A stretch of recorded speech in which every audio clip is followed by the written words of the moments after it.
রমজান মানে নাজাত পাওয়া আরো যাওয়া পানা। রমজান মানে মুছে ফেলা জীবনের সব গুনাহ।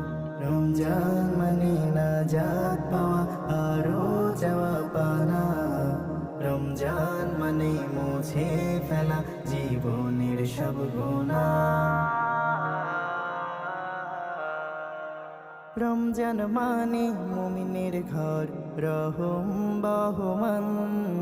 জিকির রবে শুদ্ধ দিলে দূরে রবে শয়তান। রমজান মানে মুমিনের ঘর, রহম বহমান। জিকির রবে শুদ্ধ দিলে দূরে রবে শয়তান।